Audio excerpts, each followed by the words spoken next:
Hello and welcome to the Monday evening.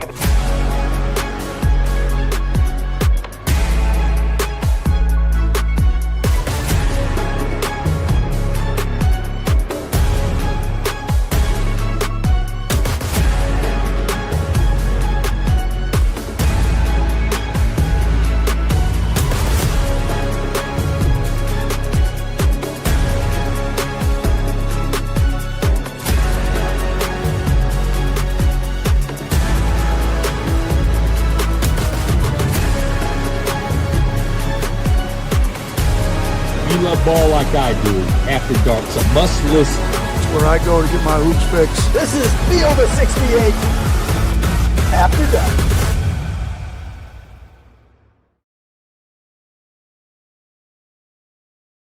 Hello and welcome to the Wednesday evening edition of the Field of 68 After Dark. My name is Rob Dosser. I am joined tonight by Jeff Goodman, my co-founder here at the Field of 68, and Marquette legend, who had a little bit of an honor tonight. Got a jersey retired at his high school, I believe, Jerel McNeal. We have a lot to get to in tonight's broadcast and tonight's Field of 68. We are streaming live on YouTube. We are on X, and we are simulcast over on SiriusXM channel 84. We're going to have to talk about Illinois and kind of what is happening with the Illini. Sorry, producer Trevor. Hasn't been the greatest end to the season for you guys. Arkansas, they were up by 21 about 10 minutes ago when we sat here and got on our pre-production meeting, and that lead has been cut to, now 11 after a dude Thoreau just dunked all over Arthur Kaluma. That was nasty. But we got to start in the SEC because, spoiler alert, guys, there was a top 15 matchup in the SEC. It feels like this is a nightly occurrence. There is always going to be a matchup of top 15 teams in the SEC. Tennessee wins their second in a row. Bounces back from an 11-point deficit in the second half. They put up 57 in the second half on the Missouri Tigers, Jeff Goodman, led by Zakai Ziegler, who had 21 points, and Igor Milicic, who was unbelievable. He had 21-10, 5 assists, 4 blocks, and 2 steals. What do you make of the Vols at this point, Jeff? Where do you stand on what this team is, what their ceiling is, what they can be long-term? Because I feel like every time I watch them play, I completely changed my opinion on Tennessee. They're just that kind of a team.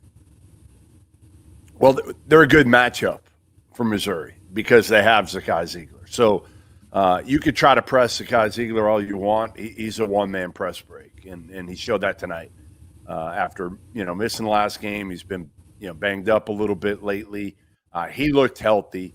That's the number one thing for Tennessee. He needs to be healthy, but I remember after we saw Tennessee down there in Auburn, what was that, 10 days or so ago, I was talking to Rick Barnes in the locker room after the game about Milicic and just saying to him, like, I think he's the X factor for you. And he said, like, we need more out of this guy. We need more out of him offensively. We need him to be more aggressive. Those, to me, you know what you're going to get out of Meshack. Right? You know what you're going to get. You're going to get an absolute dog, a killer defensively. But, again, Milicic is that guy that just he's got to bring it and give you something, especially in the offensive end, because you don't want to have to be so reliant on Chaz Lanier to have to go for 20 every single night. And tonight, the beauty was it was Ziegler and Igor. Those were the guys that were out last game when they punished Florida, and they were terrific tonight. Jerel? Yeah, I agree 100%. I think the biggest thing for Tennessee, I think Jeff hit it on the head, is Ziegler. And when he's right, because he's sort of their engine offensively, and like he spoke to, Lanier is probably the best scorer that they have. But at the end of the day, he's more of a catch-and-shoot guy. He's not a guy that's necessarily going to have a great night or have an efficient night if he has to create his own opportunities to get looks. I think Ziegler does a great job of that, and not just with him. He just has so much shot creation in general because he's so fast with the ball, virtually impossible to keep out of the paint. And, tonight when he's able to get hot and make threes as well, and kind of force guys to guard him or go over some of those screens out front. He's, it gives them a different element to their team. And obviously, like we spoke to as well, Milicic is huge. He's a guy that's more than capable, could do a little bit of everything. Tough, rebounds it well, high IQ guy too, man. So if they can get consistent production from him, and Ziegler is going to be healthy, I think they'll be fine. Obviously, we know they're a tough, defensive, rugged team, but I think one of the big takeaways of this game too is that I think Missouri is pretty for real, man. they look good, even in the game where they had a hard time for the most part stopping Tennessee tonight. I think on most nights, if you think you're going to go into Tennessee and you could hit the 80-point mark, that you're going to have a chance to win on most nights. Tonight just wasn't the case because they shot it so well and they had a hard time getting stops when they needed them. But Perkins and Bates held up really good. Both of those guys shot the ball pretty efficiently. They didn't turn the ball over or not to go. Like, to only turn the ball over 3 times versus Tennessee is an accomplishment. Crazy. Don't get me wrong. They had the other guys in their starters lineup, and the rest of the guys outside of the 2 guys I just named didn't have great shooting nights. But at least sometimes getting those shot attempts and not having live ball turnovers going the other way, so Tennessee can get out and get those easy open downhill baskets in transition. Like that's a major part of being able to stay in the game and compete on the road, man. So obviously a hat tip to Dennis, man. I think he's doing a good job, and I think they're going to be a team we kind of got to keep an eye on too. Yeah, I agree with that because they can throw different defenses at you. They got a bunch of length and athleticism. They got like 3 different guards that can beat you on a given night, right? Like we've seen Tony Perkins do it. We've seen Tamar Bates do it. Obviously, Caleb Grill can get hot and reel off like 4 or 5 threes and a half. I just want to circle back on Milicic because when he committed, Jeff, I remember we talked about it on maybe it might have been in like April on an episode that we did the transfer portal updates about how it was interesting that Rick Barnes was kind of making a pivot, right? Where he was targeting guys in the transfer portal that you knew could score. Like their thought process is, we're going to guard. We can teach people how to play defense. Let's go get guys that know how to play offense, that are capable of playing offense. Like that is what they do. And Milicic, it's taken him a little while to kind of get to this point where I don't know if it's a confidence thing. I don't know if it's just finding his footing within the offense, but this is a 6'10" dude that makes threes, that feels like when he's driving to the rim, like he just kind of glides. The way that he moves is different than what you normally see out of these 6'10" dudes. He dunks on people. Like it feels like this is the kind of thing that you could get out of him on a more nightly basis. And it's nice to see it, man. It was a really big performance, I think.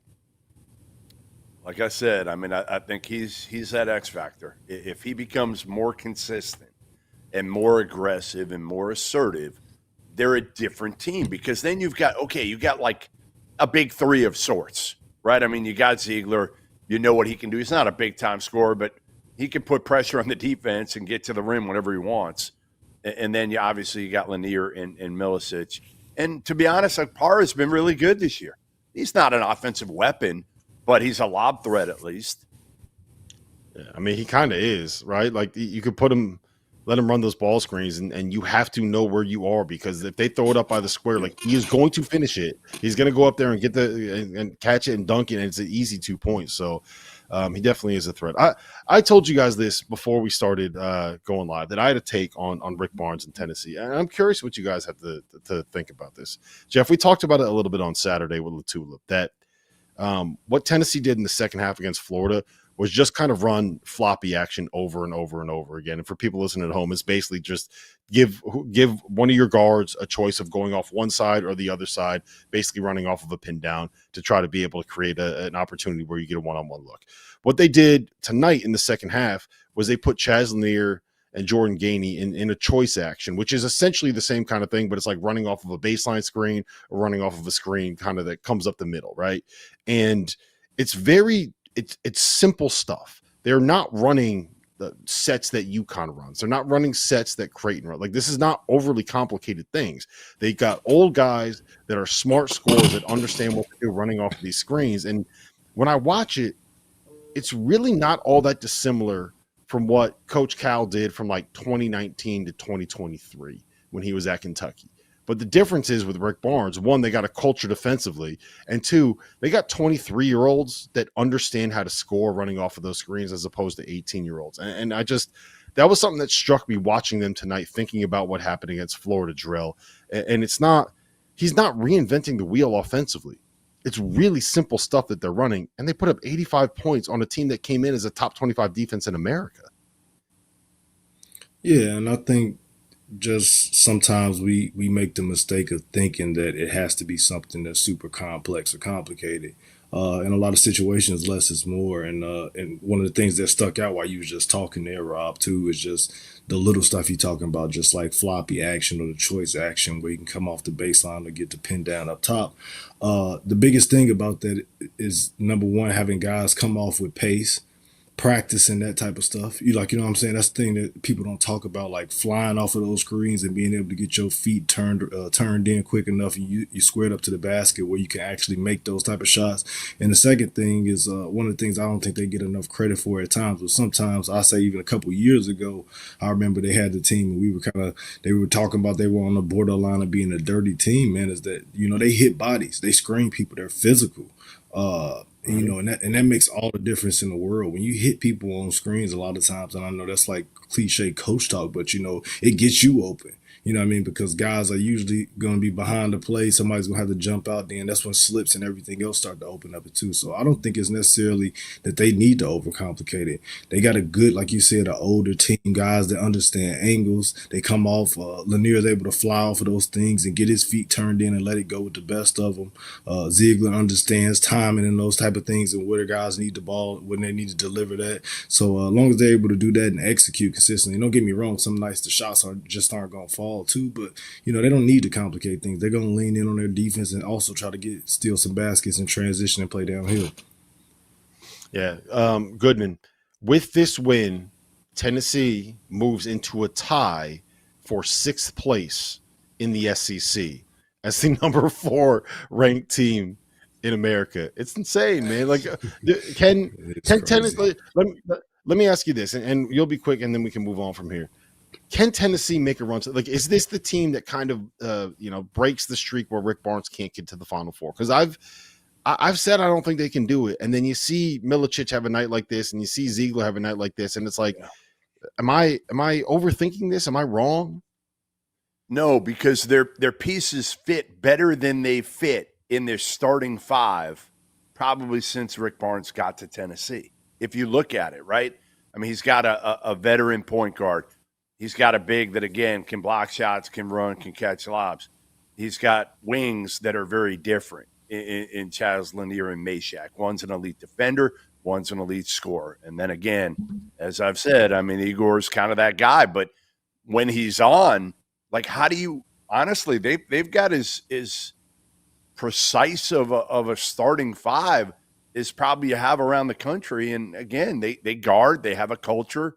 So I'm with you. I think absolutely they can make a Final Four this year. Yeah, and just to kind of reiterate, Josh Carter with the super chat said that they found their best 5 tonight with Gainey, Lanier, Zakai, Igor, and Felix Akpar. And it's hard to disagree with that sentiment.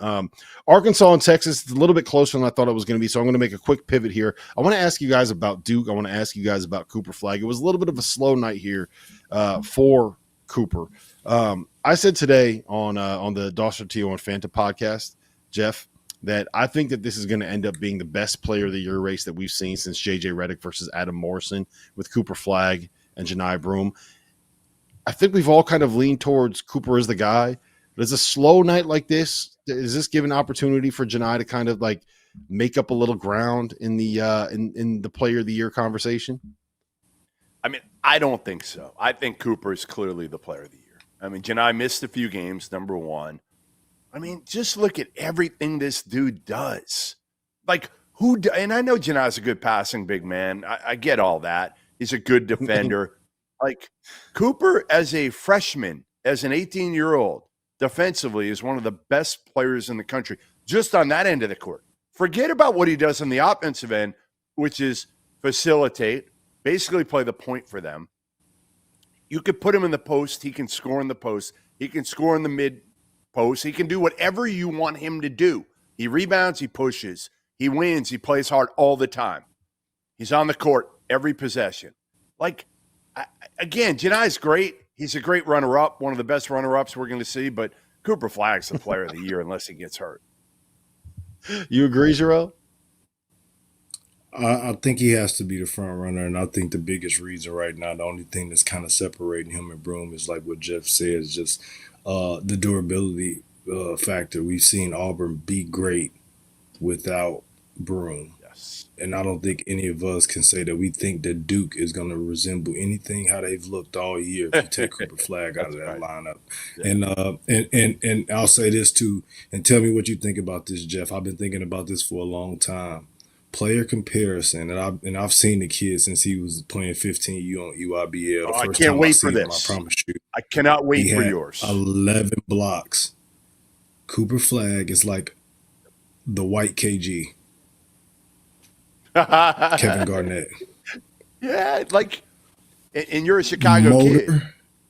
Yeah. Motor, defensively, just activity. Like, I'm talking about, can handle the ball, can run pick and roll, can post up, can catch it in the mid post. A really good, underrated playmaker, can pass the ball. Don't get me wrong. I think he may have a little bit more, and he's not as tall probably as KG, maybe an inch or two shorter. But I think he has a little bit more with the handle and stuff, like a little bit more guard-oriented game. But the first time I saw him, that was the thing that stuck out. I was like, man, he kind of like, because he impacts the game in so many facets, man. So that's my player comparison. I'm booking it. Mine is Grant Hill. Mine was Grant Hill from the other night, just because I think he does everything. He's more of a point forward like Grant Hill was. You know, the KG one, the only thing that, and it's just KG for me, was like the most intimidating MFer. And Cooper is intimidating in his own way. He's just not a trash talker. He's not a guy who's going to get down on his hands and knees and start taunting somebody like KG did to Jared Bayless years ago. No, you know, that's no, 100%. But I hear you. I agree. Their impact on the game and their ability to impact it in so many ways. You're absolutely – and Grant Hill, I think, did the same thing a little bit differently. He did. I agree. Yeah. Cooper definitely needs to learn to talk shit a little bit better to be compared to KG in my mind. Like, KG was the greatest of all time when it comes to being able to run his mouth and to chirp people. And Cooper, like, I don't know that I've heard Cooper say 10 words. Right. Like, I've been following this dude for like 2 years now, 3 years. I don't know if I've actually heard him say 10 words. I don't think I've ever actually seen an interview with Cooper Flagg at this point. So he's don't get it twisted though. Look, I seen him bark at some dudes that like you, because you know how it is when you that guy. People test you. I done seen him get on some dude's ass and don't talk to me. Hey, Jerel, especially when you're a white guy from, like, I said this about about get tested. When you're a white guy from Maine and you're playing on the EYBL, like, people are going to come at you. They're not going to respect you just because you put up these, like, whatever. Like, you got to prove yourself. Yeah, tell me you didn't do that, Jerel, when you were in Chicago. Tell me when you didn't see some friggin' white boy from the burbs. You didn't go out. You saw John Shire, that's food. Look, you got to test them out. No, listen, and look, and you learn quickly otherwise, and you realize the ones right away. And that's the great thing about this game is, like, because the real guys that do it, they know it clicks right away. Like, no, this dude's a hooper. I can't scare the shit out of him. You know, I can't just scare him and get him up. Dyer Hooper. I'll tell you another good one. I read him the first time I met him, Eric Devendorf. Oh, yeah. Devo. Oh, man. Yeah, we almost got into a fight, like, on the AU circuit when we were kids. Like, but he was talking, and Devo talks so much. Oh my God, he's a dude that talks and can talk with the best of them. Like, but from that point forward, we got a chance to play against each other. And it's just a mutual respect. I love that dude, man, because he's like one of the best competitors and an awesome player too. We he used to do our Syracuse podcast, and it was called the Scorers Table for for obvious reasons. Devo's one of the good ones, man. I love seeing him on the ACC network and the CW now. Happy for him and the career that he has been on. Listen, Arkansas, there's a minute left in this game. They are up by 6. We need to talk about this. And big guest alert, we will have Texas Tech head coach Grant McCasland joining us right about 11:30 Eastern time, 10:30 Central time, for those Texas Tech fans that would like to tune in. So we will get to all of that coming up next. If you haven't heard by now, we have partnered with BetMGM for the season. We'll be using BetMGM lines to make all of our picks, and we'll have special offers for the listeners and the viewers. Download the BetMGM app and sign up using the bonus code FIELD. Deposit at least $10 and place your first wager on any game, and you'll receive up to $1,500 in bonus bets. Go download the BetMGM app and use the code FIELD today. Now that the college basketball season is in full swing, you need to make sure that you have access to the best betting tool on the market, the Rhythm app. Spelled RITHMM, is a data-backed app that uses AI and analytics to identify inefficiencies in betting lines and the player prop market that will allow you, the user, to profit. You can create customized, analytics-driven betting models tailored to your personal preferences as a bettor. Users have access to up to the second against the spread data. And if you're like me and you understand pictures better than numbers on a screen, Rhythm's internal trend analysis provides you with the kind of graphs that will allow you to evaluate past results and project future performance in a visual way. Every Division I college basketball team is included in the Rhythm's metrics. Free subscribers to the Field of 68 Daily will get 25% off for a Rhythm subscription. Use the QR code on the screen to sign up or download at the link in the description. It is down to 5 points. Arkansas 69, Texas 64 here on Sirius XM. Channel 84. We are streaming live on YouTube. This is the Field of 68 After Dark. My name is Rob Doster. We have Jerel McNeal and Jeff Goodman here with us. Jeff, obviously Arkansas is coming off of a win at Kentucky. And while it looks like they should hold on here, they were up by 21 with about 10 minutes left, and Texas has made a pretty big run here. We've seen Texas make runs in their building to win games that they shouldn't have won. But just kind of big picture talk with Arkansas, right? Nelly Davis tonight, 22 points, 7 of 15 from the floor, 5 boards, couple of assists. With Boogie Fland out, and I love Boogie Fland. I think that he's a very good player, but I feel like it has allowed the pieces to fit a little bit better because you have guys that are kind of plugged into their more natural positions. Instead of having to figure out how you get Nelly, DJ, and Boogie on the floor together, you just play Nelly and DJ together, and you get Carter Knox out there, and Terrell can kind of slide into that 3 spot. So I feel like the pieces fit a little bit better when you only have those 2 guards on the roster. And that's not a shot at Boogie Fland because he's going to end up being an NBA player for a long time. He's terrific, Jeff. But I just feel like the pieces fit a little bit better when you don't have one of those guys there. Nelly was lost. He was literally lost when you had Boogie Fland, DJ Wagner, and him on the court. And Boogie had the ball in his hands most of the time. He was a de facto point guard, not a ball-moving point guard, though. You know, he was still a scoring point guard. So you had a scoring point guard playing with 2 scorers. And Nelly Davis was kind of stuck in the corner, which is not what you want to do with Nelly Davis. It takes away his best asset, which really is his aggressiveness, his ability to get to the basket, make tough shots. Well, now you see it. I mean, it is so easy to see right now. Like, he's back. He is back. Confidence-wise, you're giving him the ball. He's the guy right now that's going to lead this team back to the bubble. That's what he's done right now.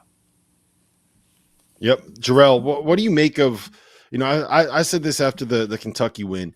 It felt like we're kind of seeing finally the style of play that we've wanted to see out of Coach Cal and Arkansas since like 2019, right? For the last 6 years. We saw it again a little bit tonight. Just what do you make of kind of how this team has been playing in the last couple of games?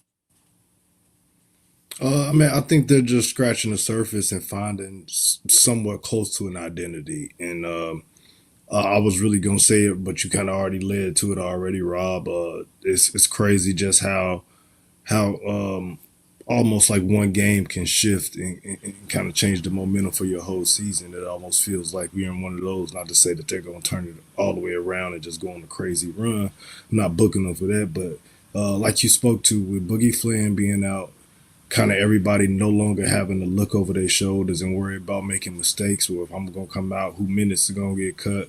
They're able to throw all those guys out there and not have to worry about lineups. Davis is kind of returning back to his old self and a player that we all know that he's capable of being. Wagner's been good as well too, and, and kind of playing some of that stuff with Big Z stretching the floor on the perimeter. He's been really good for them as well.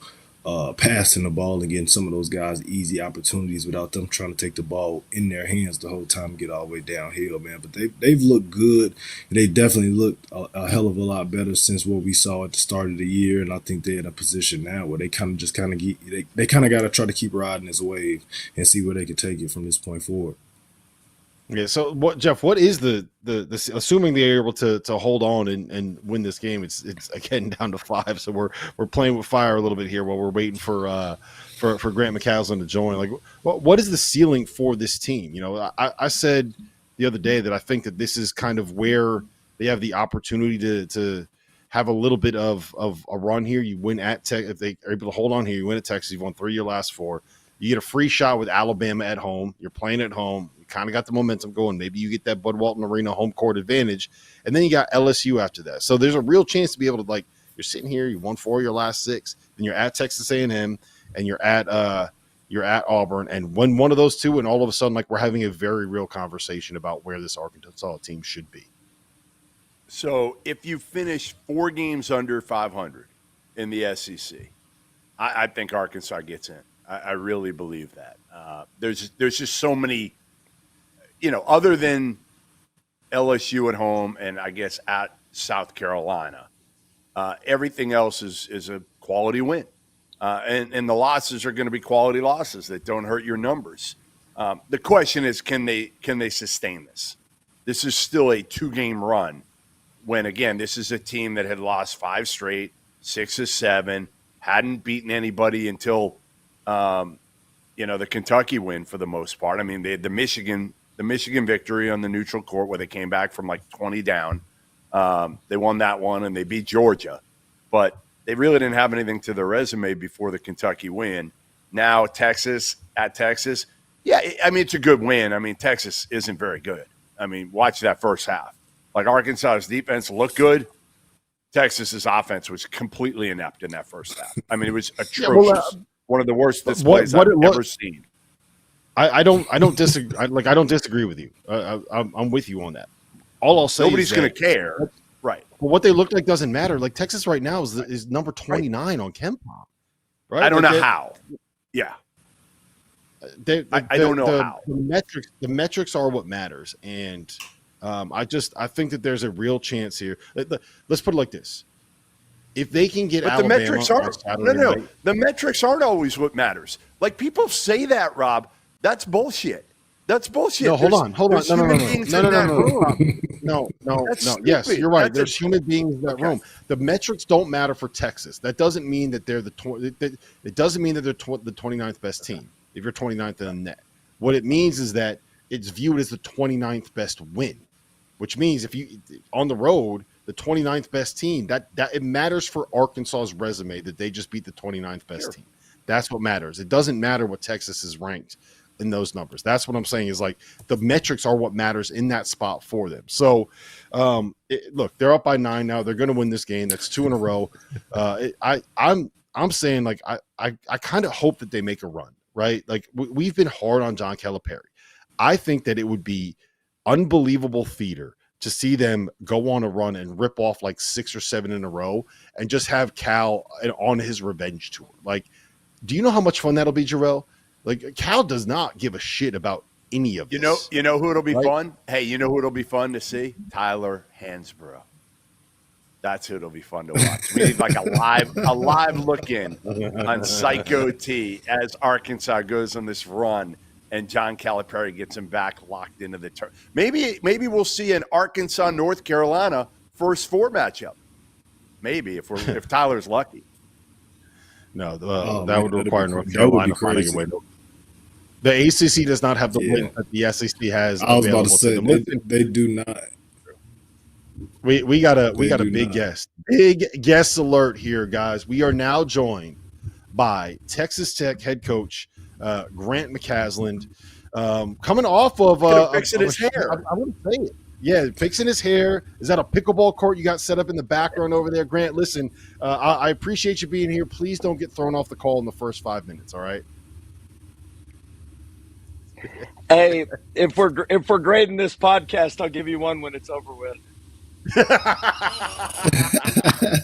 D plus. Yeah, the I'll be grades, honest. man. Hey, I respect honesty, man. I can take it.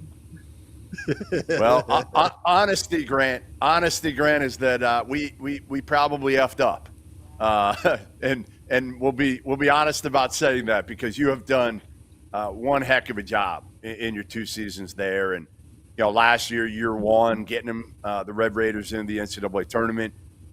Year 2, man, what you've done is incredible because I think early on I wasn't sure what to make out of your team, to be honest. You didn't have a lot of resume wins. Non-conference was just okay. And you've come out of the gates here and won 9 of 10 now. And you've done it with a collection of players. Like, it's power by numbers on this team. You're not deep, but your top 8, man, every single one of them brings something to the table. They embrace their roles and what they do, Grant. And offensively, listen, I'm not sure you've ever had this much fun as a head coach as you are right now offensively. Well, in junior college one year, we played Chipola and Greg Heyer in the national championship game. We scored 90 points. That team averaged over 80. We had an NBA draft pick on that team. Starter at Purdue for paint. We've had some fun before. So when Rothstein was messing with me saying that this is amazing that Grant's teams have never had a good offense, it's like we averaged 80 points in Division II, 90 points, and we were actually efficient at North Texas. We didn't have a problem scoring. We just didn't play enough possessions to score. Right. We just slowed it down. But no, it is awesome, man. It's awesome to have a great staff. As you know, no one wins without a great staff. Nobody. And then we did construct this team offensively. And we hoped that we could get them to be a great defensive team. But we didn't construct it thinking, let's make this a great defensive roster. I mean, we got great shooting. JT Toppin, who's crazy talented. Fede, who's a lob threat. Darian Williams, who can do everything. And then the ultimate setup guy, and then the freshman wild card, which I think is one of the best freshmen in the country. Mm-hmm. What's going on, Coach? Again, great job this year and the last couple of years. I just had a quick question and just wanted to ask you, with you guys riding this 7-game win streak here, can you talk a little bit just about your message in the locker room and sort of how you're handling, or what are you preaching to the guys right now, or even more so, what are you doing? What are you guys? How is practice for you guys? How are you doing things physically this time of year? Yeah, no, it's a good question. I was actually just on the phone with Ross Hodge talking about what are we going to do with our teams the next couple of days, because the Big 12's unique. 20 games, no buys. You're just going right to the next game.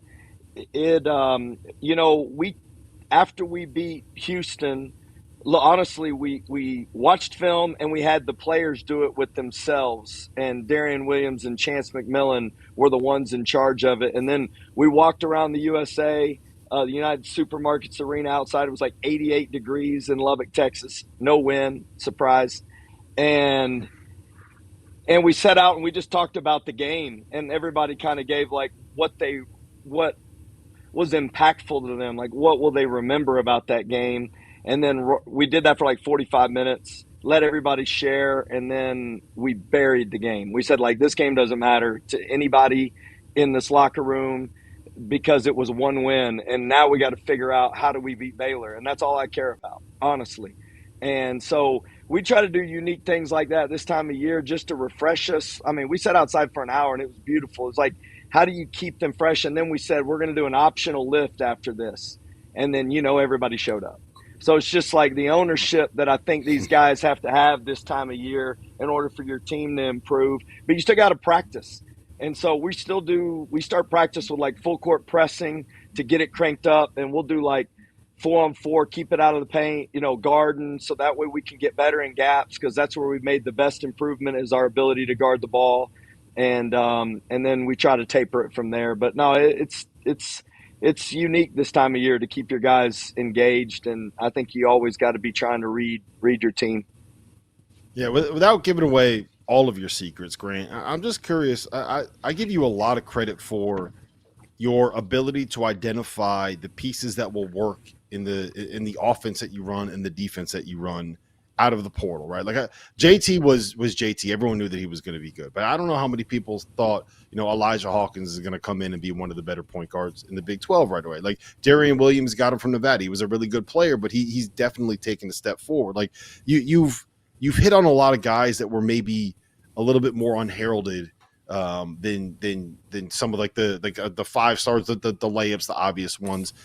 How do you guys go about doing that? And then how do you get everyone to kind of buy in and connect right away? It's been a really impressive job with that. Well, experience is a great teacher. So I've screwed up plenty of times. So that's the blessing of being a head coach when you're 26 and being able to make so many mistakes. And honestly, I mean, like, it's true. Like junior college and Division II is what prepared me for this opportunity. I mean, if I don't have those experiences of turning over rosters every year and knowing what I genuinely believe and I'm convicted about, not what other people think are good players that can help us win, just had enough failures, honestly, with rosters or players that I thought for whatever reason I could tell them what something that I didn't genuinely believe would happen and then try to make something, fabricate out of tricking guys. I just was done with that. And so I think part of it is let's go for production. I think that's a big part of this. Like, let's literally look at guys like Darian Williams. You can't say the dude was like one of the most efficient, productive players in college basketball as a true freshman. Mm-hmm. And like, just how do you find that one component? And then you got to go, I think you got to do so much research to find out who people like to be on the team with. And I think that's the most underrated part. I mean, Tony Bennett says because of his dad, like, you got to know who to lose with, who you can lose with. I heard Kelvin Sampson say that the other day. And I just think, honestly, there's a real part to that. And then the other part is I just try to be as honest as I can in the process. And if it doesn't, we've had enough experience where guys have had the best numbers of their careers playing for. So we do have a back story to all this that we can show guys. But then I honestly do tell them the truth on what I think that they're not very good at and what I think we can help them with. And like Elijah Hawkins, it was him defensively. And then his ability to make better decisions over the course of the game. So, like, how do you put him in position to do that? And I honestly think he wanted to come here to win. And we've had guys that have told us on our roster, we can't bring this guy in, coach, because I don't think he wants to win. All he does is talk about himself, and that's what, like, Chance McMillan will tell us. And so I do think there's this ownership to winning that guys have to come in believing. And the moment they're just talking about their own individual stats, and I know it's obvious to people, but honestly, I just don't touch it. I think saying no to people is just as important as saying yes. I love that about Chance. He's so much fun to watch, man. He hit a three. I don't know if you saw. He hit a three where he did the Steph Curry and shot it and turned around and started walking down court because he knew it was in. That I love that so much. Yeah, if I'd have saw it, I'd been jumping his, but I didn't see it. But like, with Chance, honestly, because he wants to win so bad, like, I don't even care, man. I want him to play with that kind of heater in mind, Mm-hmm. All right, I'm going to go off a little bit off tangent here, away from basketball, and I'm not going to go to pickleball, even though I want to. I want to go to pickleball and get your rankings because I kicked Jacobs's ass in Charleston a couple months ago. Now, Jacobs, I think he's down the bottom of the totem pole. Anyway, all right, here's my question.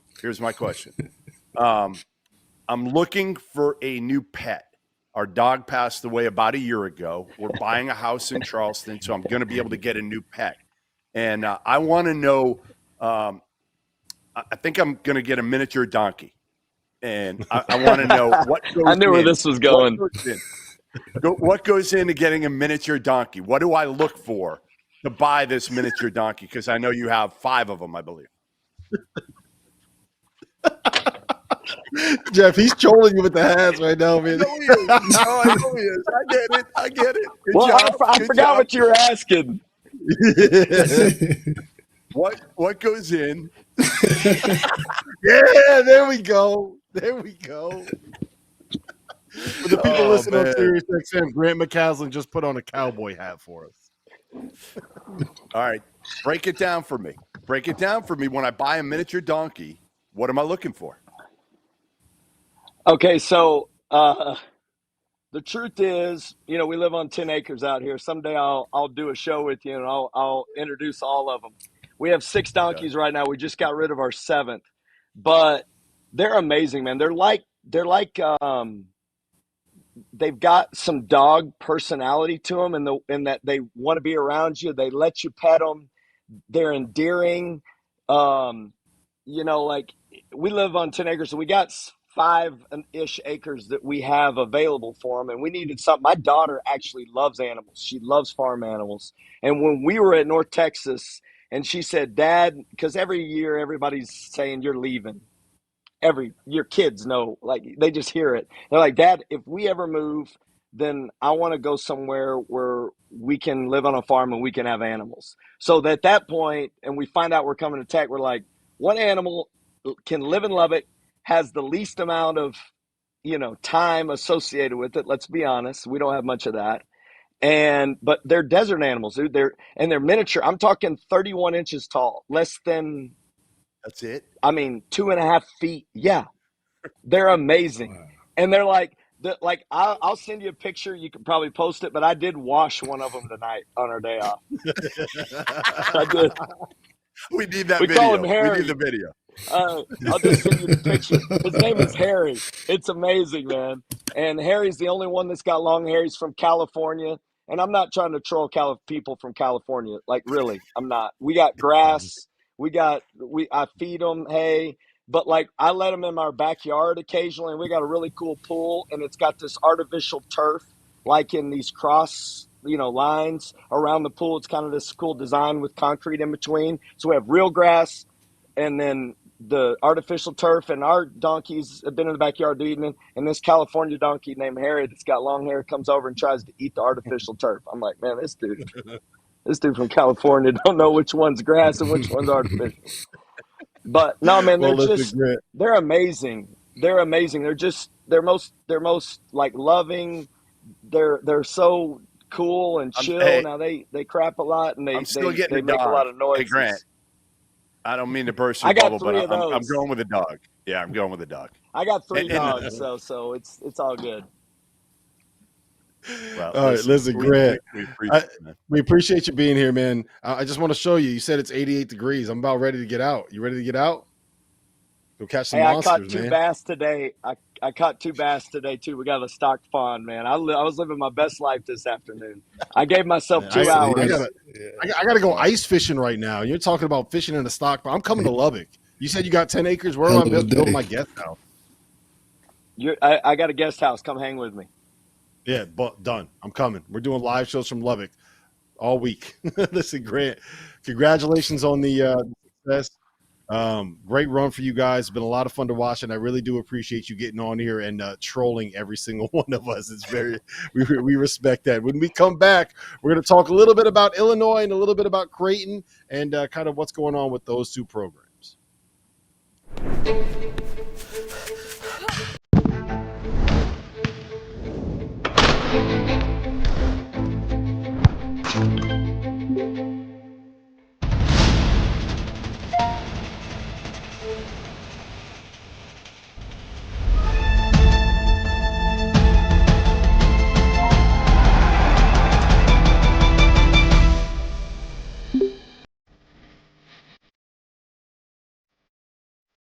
There is no sport in America that is more difficult to follow than college basketball.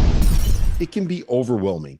That's where the Field of 68 Daily comes into play. The Daily is your go-to source for injury updates, recruiting news, and transfer portal additions that actually matter. For just $50 a year, get access to the same information that your favorite team's coaching staff is subscribed for. Quality content can be hard to find in the college basketball space. The Daily is here to help you with that. Would you be surprised to find out that the Field of 68 is home to more than 35 podcasts? More than 25 team-specific podcasts that are hosted by the people that know what fans want the most. The Goodman and Humble podcast, the DTF podcast, the A10 Insider podcast, and the Mountain West podcast. But wait, there's even more. The Field of 68 will be launching the ACC Insider podcast this year. Subscribe to this channel and come along for the ride.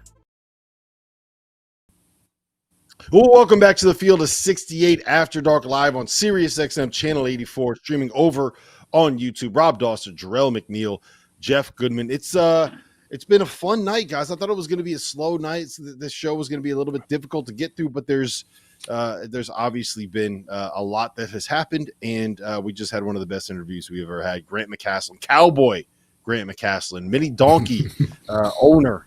Lover. He's the lover of the lover of the donkeys. Grant McCasland. Jerel, you're a donkey. You're a Chicago. You know that? Yeah, I call you a donkey. I am plenty. Nonstop. Jerel, you're a Chicago guy. You're an EYBL coach. You got some players over there on Illinois. The Illini went on the road today to Rutgers, to the Rack. Jersey Mike's Arena, I believe it's now called, dug themselves a 23-6 hole. They actually played pretty well once they kind of figured out what they were doing. But it was just another example of a performance from Illinois that it's hard to figure out, right? And I mean this sincerely. Like, it's very hard to figure out what is going on with this team and with this program. I know you watch them. I know you got guys that you know on that team really, really well. What is happening here, man? Because we saw the ceiling for a while in December and early January, but it feels like that ceiling is just not where it was maybe a month ago. Yeah, and they're struggling, and obviously it didn't help. Just kind of when everybody started to get sick, but for the most part, everybody's back now. There's really no excuses. But if we're being honest, I think. I said it the last time I was on and they played, but I think their style of play is starting to catch up with them a little bit. They're still hoisting a ton of threes, and to be honest with you, they don't have guys that are shooting them at a very high clip, and they're not doing a great job. They're kind of getting exposed defensively. They're the worst 3-point shooting team in the Big Ten. They're shooting 28% from three in Big Ten play. And they take 47% of their field goals from beyond the arc. Like that, the math's not mathing there, Jerel. And they started out tonight 2 for 17 in the first half again. So you come out, you hoist up another 23s in a half, and at some point, you're just playing a numbers game, expecting to get hot. But like I said, everything for them is just hot or cold. It's either threes, or for the most part, is one or two guys trying to play one-on-one and back somebody down. But the thing I don't like about that is that they don't have post players like that. They have guys that shoot turnaround, fadeaway jump shots. They don't have anybody that's really going to put pressure on the rim from the perimeter and try to get downhill. They don't have a lot of guys that can even draw fouls and get to the line consistently. So that's been a struggle for them. But like I said, I think a lot of it as well has been on the defensive end. And tonight, it was rough on them because they were playing against a really talented Rutgers team with two guys that are going to be really high draft picks, and from a talent standpoint that they can match up with anybody. And I think it was evident that down the stretch that Dylan Harper took that game completely over, and they didn't really have an answer for that. Everything that Illinois was getting for the most part was them scrambling to try to somehow find a clean look some way, or a shot that they necessarily didn't want, and they get into it sometimes, and they kind of start playing hero ball, man. Boswell hoisted up some bad ones tonight. Like, for him to be as experienced as he is and supposed to be the point guard and one of the leaders of that team, he got to have a little bit better shot selection, and also as well, Yakachonis he hasn't been good lately. Let's just call it, we got to call a spade a spade. He struggled the last couple games, and he had been turning the ball over at a very high clip. He hasn't been shooting a great percentage from the field either. So obviously a major part of that is going to be on him, because he's supposed to be their stud, their go-to guy, and their best player on their team. They got some contributions. Will Riley's picked it up. He's been playing a little bit better and being more aggressive, but a lot of it has been out of necessity. So we'll see what's going to happen with this team here. I think they still searching for answers, sort of like we are right now. Some stats here, Jeff, from our beloved Trevor Valise, who probably he really needs a hug, man. He's a big Illinois fan, and I know he's hurting right now. Since the Oregon game, right, the big win that had everyone saying, me specifically, I think this Illinois team has a chance to make a Final Four, right? They're 73 of 296 from three. That is 24.5%. Since Yakachonis returned from his arm injury, he is 7 for 38 from three. That's 18%. And after tonight, Jeff, Illinois takes more threes than anybody else in the Big Ten and shoots a worse percentage from three than anybody else in the Big Ten. Make this make sense. Make this make sense. Like Brad Underwood is a smart coach. He knows what he's doing. Is this something where some of these guys are maybe not listening to them? Is this something where he's just betting on the fact that he thinks these guys can make shots? They're making them in practice. So he's just kind of out there saying, like, just keep shooting them. They're going to go in eventually. I think they made the change to the starting lineup because he said, we got to find a way to be able to get some scoring from somewhere. So they put Morris Johnson in there, who's going to attack the glass. But, there's only so much you could do when he's getting a couple offensive rebounds and dunks. That's not going to make up the difference when you shoot 28 threes in the first half. I don't get it. It's KJ. Well, I think KJ, as KJ goes, they go for the most part. And if he's great, let's face it, guys are going to get, and they're missing plenty of open threes. So I don't want to make it look like, he gets an open three and they're going to knock him down. But certainly when he's going, I think the whole team gets going. And he, as Jerel said, he's turning over a lot right now, not taking care of the ball. He's not making threes. You could see him. You could see him visibly frustrated right now. He does not look like the same player that he looked like a month ago when we were touting him as a high lottery pick. Now, he looks like he hit the freshman wall a little bit. And, you're looking at this team and saying, this is kind of what we thought they would be. We thought they would be riding a roller coaster, but they came on so quick, so much quicker than we expected earlier this year that they raised our expectations. But, they kind of are what we thought they were, aren't they? When you get down to it before the season? Yeah, they've kind of regressed to the mean a little bit in the sense that they were shooting like 36% from three. I just looked it up, 36% from three after the Oregon game, and since the Oregon game, 24% from three. It might just be as simple as it's a confidence thing, and they have too many guys that are relying on just making jump shots to be effective. And if you're only going to make jump shots to be effective, and you're not going to get out there and defend, you're not going to get out there and put the ball on the floor and get to the rim. Like when they came back against Ohio State the other night, Jerel, it was because Kai Boswell and Will Riley started putting the ball on the floor and getting to the basket. It wasn't settling for threes. It wasn't KJ in those ball screens, spraying the ball around. It wasn't those step backs that he was making before. It wasn't pick and pops with Tommy Ivasic. It was Kai Boswell getting to the bucket saying, I'm a 230-pound bowling ball. You're not going to stop me when I want to get to the rim. It's Will Riley saying, I'm 6'8" with strides where I take 2 steps from the three-point line to the bucket. I'm going to go try to finish in and around the basket every single time. It was Morris Johnson saying, I'm getting every single missed shot, and if I have the ball within 5 feet of the rim, I am dunking that. That's what they were doing, and that's how they made their comeback. Yeah, and I think Jeff said something that really put it in perspective just about they kind of are who we thought. This is definitely the team, I think, I would say preseason that we expected. coming into this year, and I definitely had concerns about him. But more than anything, my concerns are more so on the defensive end.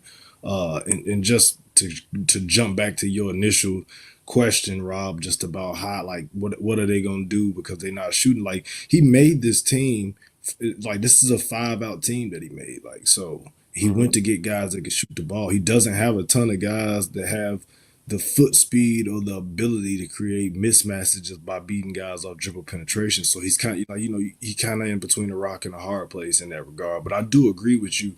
Boswell is the one guy who can kind of get downhill. But to be honest with you, like, tonight I was watching it down the stretch, and it's like he's not big enough to be a bowling ball when you run into a guard as big as, a Dylan Harper, or even, Jeremiah Williams was really good tonight as well too. Like, you're not just gonna be able to bowl those guys over and be able to go get layups or buckets around the rim. He's too small.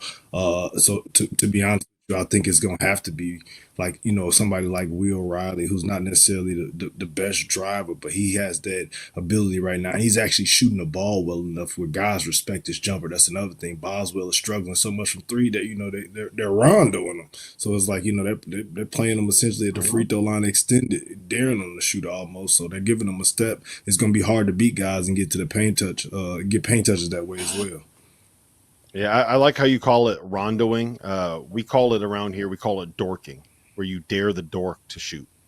Yeah, I remember that. I remember that. You caught me off guard with that one last year, Rob. All right, Jeff, we'll end it with this, and then we'll get to toast of the night. Illinois is at Minnesota on Saturday, and then this is how they end their schedule. UCLA at home, Michigan State at home, at Wisconsin, Duke in Madison Square Garden, Iowa at home, at Michigan, Purdue. How many of those do they win, Jeff? You got 10 seconds to answer that. How many of those do they win? Put a number on it.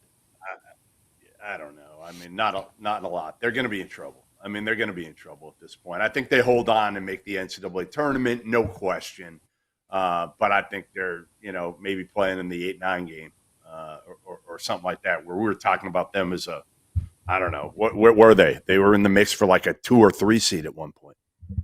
Yeah, I said that when there's a non-0% chance that when they play Duke in Madison Square Garden, it's the number 1 team in the country against the number 2 team in the country, and that looks really dumb. I'm gonna have to watch that run back. All right, toast of the night. We got about a minute left here. Jerel, who you got? Who you toasting for tonight? I'm gonna take it. I'm gonna give it to Milicic from Tennessee. I thought he had a big night. He really impacted the game in all facets. And like we said, Tennessee is gonna be a really hard team to beat and a tough out when he's playing at a high level with the rest of the guys. Yep.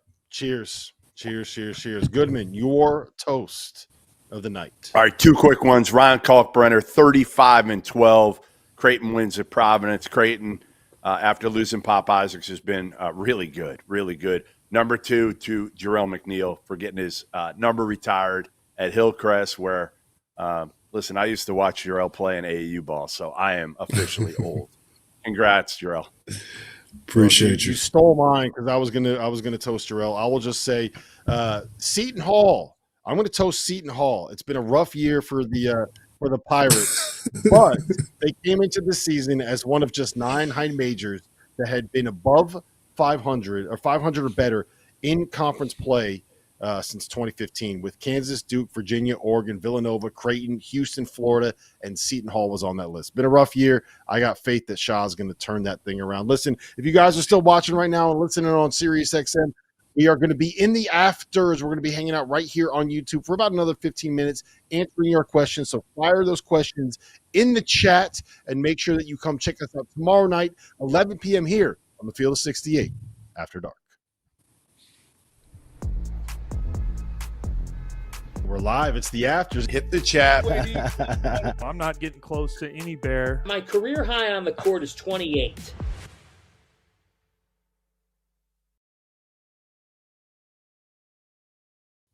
It's the after, so you know what that means, guys? I've already gone through 2 of these. A nice cold sip. A nice cold sip right there. We're celebrating Jerel's getting his number retired. All right. What number was it? What number was it, Jerel? 22. Hillcrest, 22. too? Yeah. Okay. Yep. Yes, sir. All right. So the way that the afters work is you jump in the chat on YouTube and you fire away questions, and we try to answer those questions. It can be ridiculous. It can be normal. It can be whatever you want. We will do our best to answer them as long as they don't get us canceled. I can't get canceled again. I got to be able to pay my mortgage. All right. Dagan, producer Dagan Hello. Hughes, go Birds. What do you got for us? Fire away. Go Birds. So a team that Jeff talked about, but we wanted to mention on tonight's show but didn't get to, Creighton with a big win. Let's talk a little bit about that game here before we jump into chat questions. Creighton, man. Creighton is a game out of first place in the Big East, and I believe that if UConn, hold on, let me just make sure I got this right. If UConn beats St. John's on Saturday night, Creighton will be tied with the Johnnies for first place in the Big East after everything that happened at the start of the season, after losing Pop Isaacs, after all the questions about losing Trey Alexander, losing Baylor Shireman. It is an unbelievable coaching performance from Greg McDermott, Goodman, but I don't think that we should ever be surprised by that. No, I mean, listen, he's one of the best. And I remember, seeing them in Vegas when, again, they didn't kind of knew that was going to be it for Pop. He wasn't going to play much longer because of the hip. Kalkbrenner was out, if you remember, with an undisclosed injury at that point. They had a freshman who was basically going to be kicked off the team. And I'm thinking, like, this thing could spiral downwards, and they may not make the tournament. Jeff? Why are they getting kicked off the team? I'm not saying. I'm not divulging either of those issues. But what I will say is Ryan Kalkbrenner, man. Ryan Kalkbrenner is so. Can he be underrated? Can he be underrated, Jerel? Because he might be the most impactful guy on both ends of the, like 35 and 12 tonight. He's as elite of an elite defender as a big as we've seen in college basketball the last few years. Like, I can't say enough good things about him, and he does it all kind of so quietly in a way, doesn't he? Yeah, and no, absolutely. And I think that's the exact word for it, Jeff. Is like, man, when the guy isn't playing well, and I remember early on in the year I was super worried because they got throttled by somebody, and he barely touched the ball, barely took any shots, man. And really from that point forward, and even more so, like you said, it's been really impressive with Isaacs being out. Like, man, he's taking the bull by the horns. They've really leaned in on him and Ashworth, man, and they've been putting up video game numbers ever since, really, man. Kalkbrenner is definitely underrated. It's almost like one of those. And I won't directly compare it, but in a way, it's sort of like, a little bit like the Zach Edey thing. Just like sometimes you take it a little bit for granted when a guy is so dominant, man. And like you said, I think the thing about his is like everything is just so quiet. Like you look up at the end of the game, he's just going through the flow of the game. He's not complaining about touches. He's not just hoisting up bad shots. He's protecting the rim. He's constantly rebounding the ball at a high rate. And now he's getting buckets along with it, you know what I mean? And you know what I'm saying? Hitting some threes this year, like it's crazy, man. And what they've done, and like you said, Coach McDermott has done a tremendous job, man, because this thing could have definitely went the other way after Isaacs went down, especially the way that he was contributing. But him and Ashworth have been holding him down, and Neal has stepped up big time, too, in his absence. I'm going to push back on the idea that he's underrated simply because I think everybody had him as like a preseason first or second team All-American. He's been the Big East Defensive Player of the Year. Nobody talks about him. Because everything he does is quiet, right? Like he had 35 Didn't tonight, I say that, right? Jerel? Didn't I just say that? Yeah, but what he does is like you also said he's underrated. He's not underrated. Like he was everyone had him. It was in the preseason. It was either Ryan Kalkbrenner or Hunter Dickinson for your preseason first team All-American big man, right? So how can you be if you're a preseason first team All-American? Most people had him preseason player of the year in the Big East. Like, how can you be underrated? It's just not loud. He's too decorated to be underrated. Yeah, you're not underrated. It's just like, he's not Cooper Flagg. Nothing he does is sexy. He just goes out there and he wins and he defends and he's valuable because he takes away all the space around the basket and he changes what you can do defense. Like everyone knows how good Ryan Kalkbrenner is. There's no secrets here. He's awesome. But it's just like he's a big guy. Let's say that. Yeah, he doesn't get enough. He does not get enough attention. He should get more attention. John Fanta, shout out to John Fanta because loyal listener of the show, John Fanta. Ryan Kalkbrenner is going to be the second career leading scorer in Creighton history by the time he leaves, to only the one and only Doug McDermott. So that says everything you need to know about who Kalkbrenner is. Great player, great kid, very easy to root for. Dagan, fire away. What other questions do you have for us? All right, fellas. We had this question earlier, super chat from our guy Adewale. Wants to know if Memphis wins out, can they get as high as a 3 seed? What were they in our They last were 5. bracket? A 5. They were 5. Yeah. They can absolutely. If they win out, they will absolutely be like a 3-4 range, depending on how things play out elsewhere in the country. But yes, I think it's very possible for them to get that high. Right? You guys think I'm wrong? They have good wins. I think you're on the money. Yeah, they got really quality wins, especially in the non-conference. So I think definitely they're able to win out. Depending on really how shape, I think it might. Is it possible for them to get a 2 as high as a 2? Talk about winning out. I don't think so. Just how some of the other stuff plays out, depending on who loses.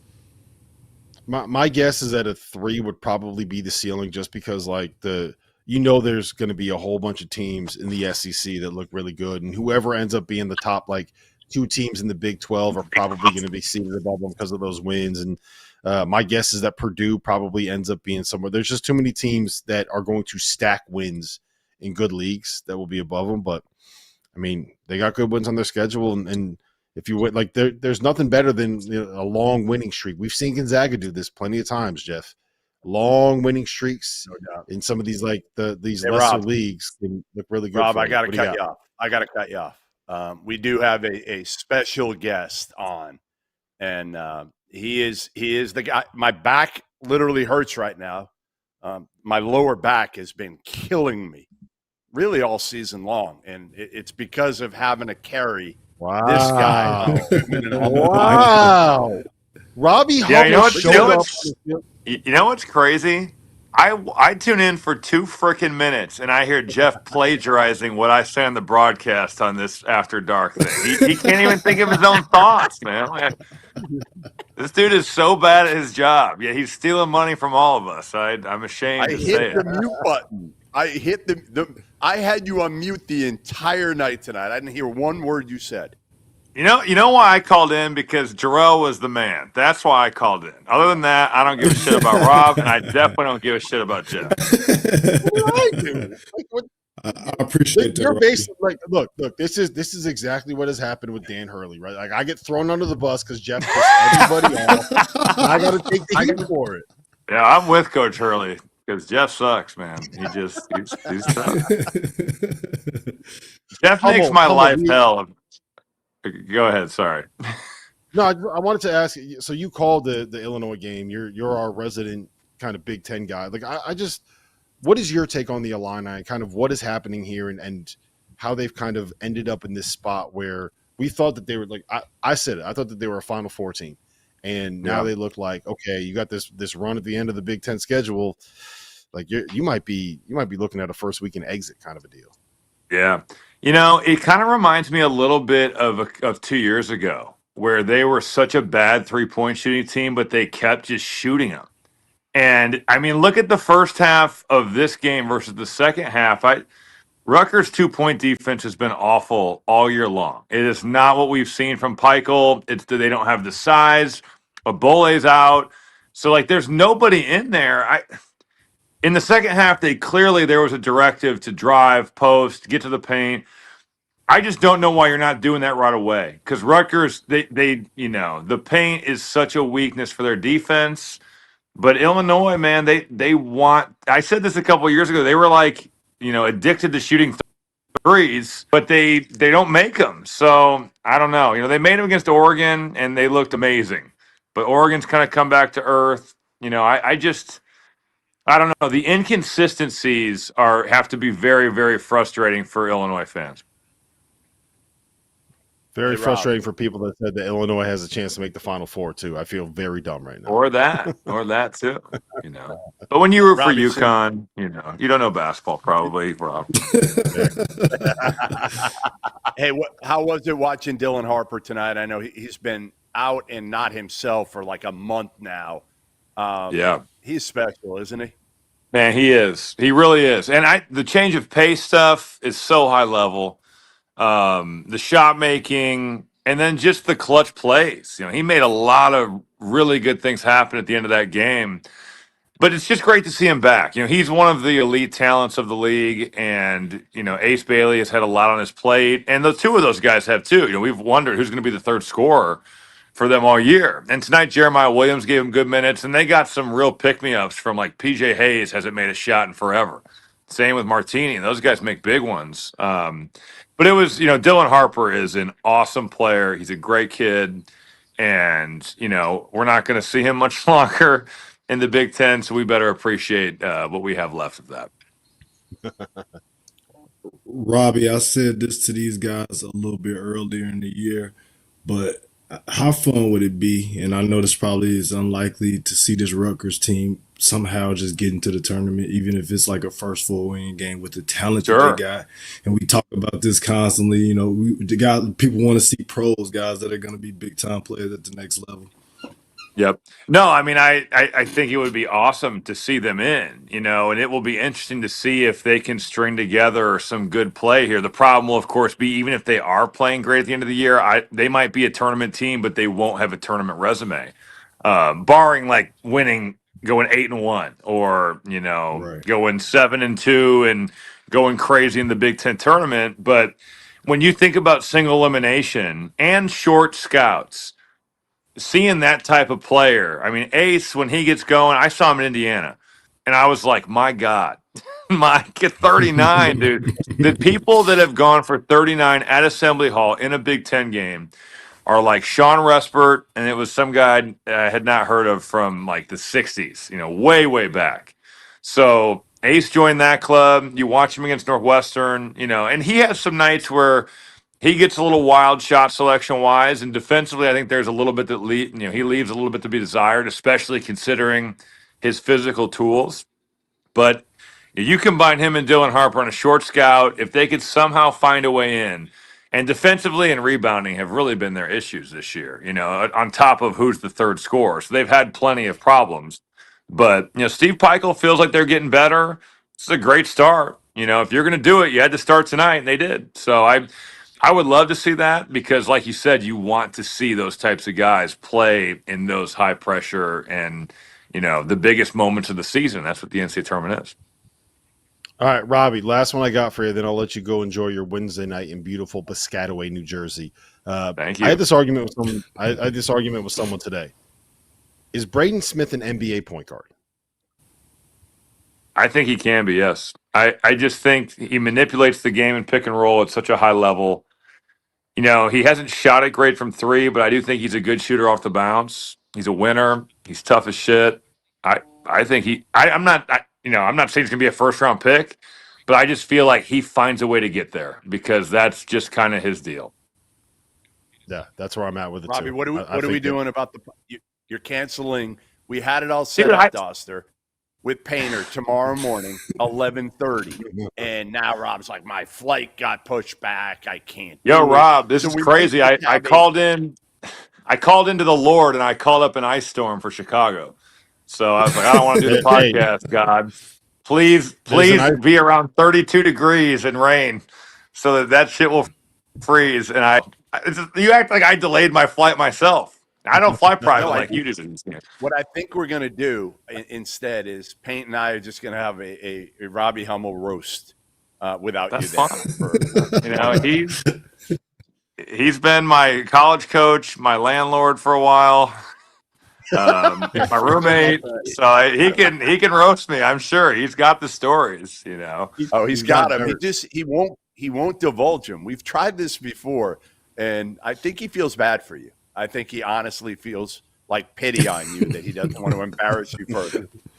You know what the highlight of my day was today? When I got that delayed thing, I was like, ooh, this screws our podcast up. Good. This will put the pressure on Jeff. We're doing it anyway. I don't know when or with who, but we're going to do it at some point tomorrow. But I have lunch planned with my parents at 1:30, so we're going to have to work But here's the around thing, that. Rob, like Jeff needs to be more flexible. Jeff lives on vacation. So he should be able to like do these at better times. It's like he gives me one time. Yeah, who are you kidding, Rob? Like, I have to go get lunch at 1:30. Yeah, it's February, dude. You can cancel your lunch. It's February. Jeff is just this is what you do. You know what that sounds like? That's a very late lunch, Jeff. That's what when the rich people eat. They eat at like lunch at 2, dinner at like 9. That sounds right for Jeff. That sounds right. Now, you know what? He's more the old man. I would expect him to be eating lunch at about 10:30, dinner at 4:30. Got the early bird dinner. Yeah, I got the early bird dinners going in here in Delray. Man, Jeff is old. That's true. All right, Robbie, go enjoy your night, man. Appreciate you jumping on. Great call tonight. Good seeing you guys. Great mute See button. You too, mute, nothing better than the mute button. Okay. I quit, dude. All right, Dagan, hit us with some more questions from the afters. All right, we'll run through these pretty quickly. Hold on, I'm sorry. My favorite bit is that Robbie, like, he's always like, "I quit the podcast" after every podcast. Every day, every day. I quit. He's like, I quit the podcast. It's so funny. I'm sorry, Dagan. Go ahead. You're good. You're good. All right, we'll roll through these quickly. Our guy Sam Lance in the chat wants to know, Goodman, what kind of dog are you eyeing? So this is an issue because my wife wants a hyperallergenic dog, okay, which basically means like some version of a poodle, okay? I'm not a big poodle guy, like the Labradoodles and the Bernedoodles and all these doodles, okay? I want a big dog. I mean, I would go with again, I've had Golden Retriever, a Lab mix, 50 pounds or so. I would even go bigger. But it's a battle right now. Like, I don't know what to do, guys. I mean, Bernedoodle, Labradoodle. Like, what do I do? Don't get a doodle. I'll talk to Melissa. I'll talk some sense into her, Goodman. Yeah. I'm not a big doodle guy, but can't be a doodle. Like, it doesn't sound right to be a doodle guy. I have a golden, and please, I will give him to you for free. You can have one. What do you mean? You don't like your dog? I love my dog. He is scared of literally everything. He sits in one spot on the like he is a very difficult dog to deal with, like to go on walks with, to hang out with other dogs. Like all of them. If you had to compare him to somebody on the field of 68, who would you compare your dog to? No one on the field of 68. I'm trying to think of like somebody on the field of 6. No one. You know what? I compare him. He'd be T.O. because the dog is always asleep. He's always taking naps. He doesn't want to go outside. He doesn't want to do anything. He's scared of cars. He's scared of his own shadow. And anytime there's noise outside, he barks, and he barks a lot. But anytime he's confronted with anything, he's terrified. Yeah, he's definitely T.O. Barks big game, all bark, no bite. That's pretty good. Just turned into a roast. Jerel, what dog should I get? Muted. Jerel's muted. That's Dagan's fault. That's not Dagan. Make sure. All right, go ahead. I'm absolutely not a dog guy at all. Really? If I had a choice, though. How are you not a dog guy? Listen, I got chased by dogs when I was a kid. It ruined the whole experience for me, Rob. So never been a dog guy. Tell you what I do have. Interesting fact. Since college, pet turtle. Ooh, okay. You have a pet turtle? Fun. Wait, pet turtle. Wait. His name is Bubba. Bubba. You've had a pet turtle named Bubba since college? How old is your turtle? Everybody in my family. I have no How idea old is now. It's going on. It's well over. I'm coming up on 20 years almost. You have So a at least 20-year-old 15, turtle? yeah. Turtle Will He's you at least 15. cry, Jarrell? Jarrell, will you cry when that turtle is gone? Will you cry, do you think? I probably won't. Unfortunately. All right. Unfortunately, All right. I It's a probably long won't. time. Yeah, it is. That's why I have no intent. Like, he'll probably outlive me. I'm pretty strong on What that do you belief. go? Like What are you going in the next few years that we don't know about? He just the turtle's got a long lifespan, and he's just like, life is a breeze for those guys, man. So Bubba's locked in right now. Bubba's got that T.O. lifestyle. I got one more off the rail one, and then we can end this. One more off the rail one. Our own John Fanta. He brought this up in the chat the other day. This was a bit of a after dark group chat thing. Who wins the Field of 68 Royal Rumble? Kenny Freese. This is the easiest question anyone's ever asked. It's Kenny Freese. I would. You can't say right. Tyler Hansbrough because Tyler Hansborough's knees are tissue paper at this point. His knees are tissue paper. He has said that. Like he just you can say it. You can't say it. I'm not gonna laugh at that. Yep. I'm quoting Jarrell, Jarrell, you against Kenny Freese. What happens? No, Kenny, he got it. Kenny got it for sure. He'd pick your ass up and throw you right out of the ring. Yeah, for sure. I wouldn't have a chance. Those guys. I'll be like one of the little cruiserweights running around, jumping on the top rope. Trying to stay out the way. Just hope you last long enough so you can push somebody in the back. Yeah. Henson might have a shot. Right. Yeah, Henson. Look, Henson will probably be able to throw some mean elbows. He'd be able to throw some mean elbows. Nah. He's got the reach too, man. Like you might be able to. Like, you won't be able to get close to him. He's got the reach. He's too nice. He's too nice. I think he'd just be there smiling the whole time. What would happen is he would get himself disqualified, so we could get over to the side and go open up the BetMGM app and fire away a couple of parlays. Get some action. Get some action on it. Yeah, Kenny winning the whole thing. Yeah, that's exactly what would happen. What else you got, Dagan? We got any more? Hold on, there we go. I'm muted. We don't have any more questions. We'll wrap it up there. But we did find Goodman. Here's a dog you could have. Here you go. This is for you. You should be the big red dog. There you go. For the people listening, that is a picture of Clifford, the big red dog from our producer, Dagan Hughes. Listen, guys, this has been fun. We this show flew by. We did an hour and 20 minutes here like it was nothing. So for Jerel McNeal, for Jeff Goodman, for our guest, Grant McCasland, for our the worst guest. We had the best guest we've had all year in Grant McCasland, the worst guest we've had all year in Robbie Hummel. My name is Rob Dawson. This has been the Field of 68 After Dark. We'll see you guys tomorrow night, 11 p.m.